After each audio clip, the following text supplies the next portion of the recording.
జై శ్రీరామ్. అందరికీ నమస్కారం. వెల్కమ్ టు న్యూస్ అఖండ. నేను మీ కస్తూరి శ్రీధర్.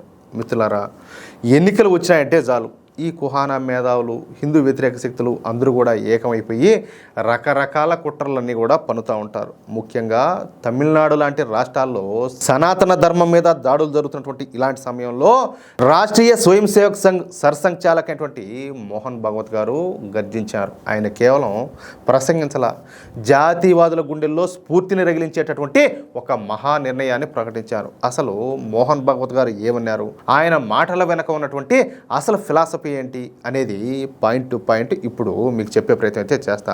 మోహన్ భాగవత్ గారు అంటేనే త్యాగానికి మారిపోయారు. నేను ఈ మాట ఎందుకంటున్నానంటే 2009 నుంచి ఆర్ఎస్ఎస్ పగ్గాలు చేపట్టినటువంటి ఆయన ఈరోజు సంఘం 100వ శతాబ్ది ఉత్సవాలకు చేరుకున్నటువంటి వేళ దేశాన్ని ధర్మ మార్గంలో నడిపిస్తున్నారు. పెళ్లి చేసుకోకుండా, సొంత లాభం కూడా చూసుకోకుండా కేవలం మన భరతమాత రక్షణ కోసం తన జీవితాన్ని ధారపోసినటువంటి వ్యక్తి ఆయన. అటువంటి వ్యక్తి నోటి నుంచి వచ్చేటటువంటి ప్రతి ఒక్క మాట కూడా చెప్పాలంటే ఒక శాసనం. ఎన్నికల నేపథ్యంలో మన మోహన్ భాగవత్ గారు చాలా పదునైనటువంటి వ్యాఖ్యలు అయితే చేశారు. ప్రజాస్వామ్య వ్యవస్థలోకి మంచి వ్యక్తులైతే రావాలా, అది అత్యంత ఆవశ్యకం అని చెప్పేసి ఆయన అయితే స్పష్టం చేశారు. మంచి వాళ్ళు ఎప్పుడు కూడా మంచి చేస్తారని, అది దేశానికి ఎంతో శ్రేయస్కరం అని చెప్పేసి ఆయన అయితే స్పష్టం చేశారు. అంతే కదా, కానీ ఇక్కడే ఒక చేదు నిజం కూడా ఉండాలి. మన భారతదేశం ప్రాతినిధ్య ప్రజాస్వామ్య దేశం. అంటే ప్రజలు ఎవరిని పంపిస్తే వాళ్లే చట్టసభల్లో కూర్చుంటారు. ప్రజలే అవినీతి పరులుగా ఉంటే ఆ ప్రతినిధులు కూడా అవినీతి పరులే అవుతారని చెప్పేసి ఆయన అన్న ప్రతి మాట కూడా ఓటరు చెంప మీద తగిలినటువంటి దెబ్బలాగా ఉండదన్నమాట. అంటే ఓటును అమ్ముకునేవాడు దేశాన్ని అమ్ముకునేవాడినే ఎన్నుకుంటాడు.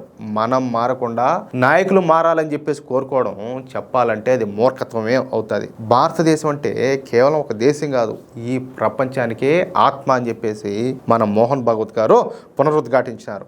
భారత వైభవంగా ఉంటేనే ప్రపంచానికి శాంతి, ఆనందం అనేటి లభిస్తాయి. ఈ రోజు దేశంలో సాధువులు చేస్తున్నటువంటి కృషి వల్లనే ధర్మం అయితే బ్రతికుందని వాళ్ళను పర్వతాలతో పోల్చారు. అంటే అంతటి గొప్పవాళ్ళని చెప్పేసి అర్థం అనమాట.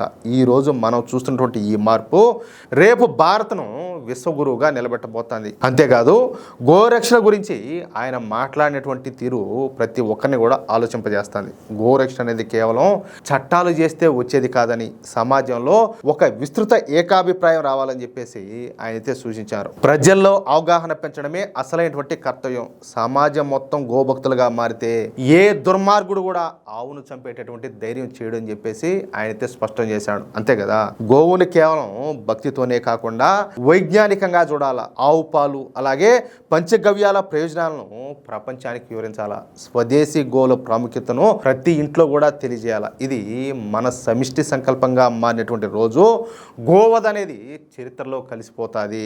ధర్మం అంటే కేవలం పూజలు మాత్రమే కాదు, సత్యం, కరుణ, పవిత్రత, తపస్సు అని చెప్పేసి ఆయన నిర్వచించారు. ఇందులో కరుణ అనేది లేకపోతే ధర్మానికి అర్థమే లేదు.